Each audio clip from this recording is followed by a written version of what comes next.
La participation des habitants dans les projets de renouvellement urbain, de cadre de vie ou d'amélioration environnementale est aujourd'hui reconnue comme essentielle. Leur connaissance des territoires, usages, mémoire, observation, sens aigu des détails et des réalités sont indispensables à la réflexion et enrichissent la qualité de ces projets. Elles permettent d'appréhender aussi bien les questions d'aménagement, de services, de patrimoine, de mobilité, de solidarité ou encore de vivre ensemble. La communauté d'agglomération du Douaisis, forte de ce constat, propose aux habitants de 7 quartiers de participer à un diagnostic collectif cadre de vie et nature qui s'inscrit dans le projet Un territoire vu par ses habitants. Elle se fixe comme objectif de produire un état des lieux participatif, première étape de plusieurs projets urbains. On se construit une représentation du territoire, on se construit une compréhension du territoire et de ses enjeux, et on est en capacité normalement après de les défendre et de participer du débat public sur le projet d'aménagement de la commune, sur des projets de construction, je ne sais pas moi, d'écoles, etc., etc. Donc on voit bien qu'on est dans l'avenir collectif et dans la citoyenneté autour d'un territoire. Si on est là, je pense que c'est pour justement sensibiliser les gens qui ont le pouvoir de faire quelque chose. Parce que ceux qui sont là, c'est les gens de la ville, c'est ceux qui profitent vraiment de la commune. Nous, peut-être en tant qu'habitants, on voit plus les choses qui ne vont pas. Et si on pouvait apporter quelque chose de nouveau aux habitants et puis à la commune, ça serait bien, quoi. Si on pouvait tous s'assembler et puis d'arriver à quelque chose de positif, ça serait notre victoire en fait, voilà. Donc par une petite victoire. Et tout ça, c'était des maisons aussi. Voilà. L'allée D derrière. L'allée D, c'était, on allait jouer là, il y avait une descente et on allait jouer là, les gosses, à l'époque. Donc en fait, le centre minier, il est là, quoi. La mine, elle est là. C'est ça, la mine, elle est là. Et complètement, on allait attendre nos parents. Bon, ces bâtiments, c'est les anciens bâtiments. Je pense que c'est une bonne initiative parce que pour les enfants, pour disons leur famille, je pense que c'est intéressant de leur céder au moins cette histoire. Pas simplement des monuments, des lieux, etc., mais aussi l'histoire qu'il y avait derrière. Voilà. On va longer le canal. Le principe du diagnostic marchand est avant tout de donner la parole aux habitants sur la qualité de vie de leur quartier. Alors ça consiste en quoi?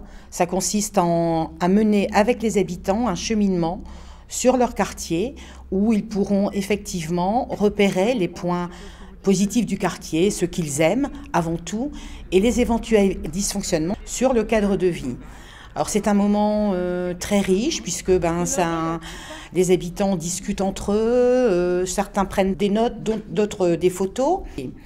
Donc ça permet de cheminer pendant 1h30, voire une matinée avec les habitants et des techniciens aussi de la commune. Ça renforce également les liens entre les habitants parce que certains ne se connaissent pas et font connaissance au cours de cette balade qui est souvent très riche en observations et qui permet à améliorer le cadre de vie des habitants. Non, là à l'intérieur sont bien, mais je te parle de dehors, ça fait depuis les années Oui, mais moi je trouve que c'est quand même un cachet parce qu'il faut pas oublier que c'est des cités minières, tout ça. Donc oui, si tout est rénové, on enlève tout. Voilà, on veut renouveler tout. Moi je trouve plus dommage de voir une maison comme ça et. Je suis d'accord avec toi. Moi je suis. Voilà. Ça a été presque trop bien rénové. Faut pas oublier que c'est quand même. On est dans le Nord, il y a des cités minières, faut pas oublier tout ça. C'est quoi? Qu'est-ce qui se passe là? Moi je trouve que les cités minières, elles doivent garder leur cachet d'avant parce que après les maisons rénovées, ok c'est bien parce que les gens sont propriétaires, ils peuvent rénover leur maison, mais ça enlève tout le charme de la cité. Alors c'est quoi rénover? C'est sablé? C'est ça, c'est comme on a vu tout à l'heure. Mais moi je trouve que ces maisons-là, elles sont belles, même si elles sont noires, elles sont belles. Même si, par exemple, les fenêtres, elles ont été refaites, il y a eu des travaux, tout ça, ok, mais qu'on garde quand même, on garde notre passé vivant. On espère. J'espère que cette action va aboutir quand même à quelque chose. Voilà. C'est quoi votre objectif?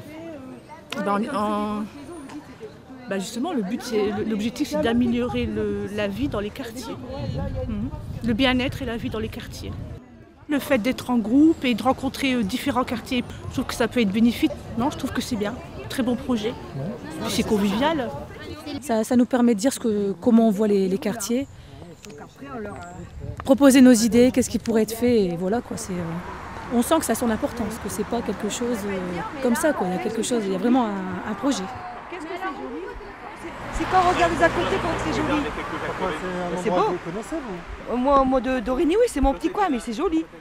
Quand on est derrière les routes, on voit qu'il y a des bons petits coins. Voilà.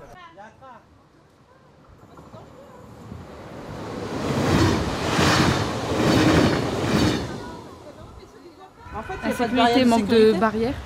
Manque de barrières de sécurité, on devrait avoir quand même quelque chose au moins. Et pareil, au niveau de la barrière, les enfants peuvent venir facilement. Les abris aussi? Il n'y a pas d'abri. Il n'y a pas de surveillance en fait.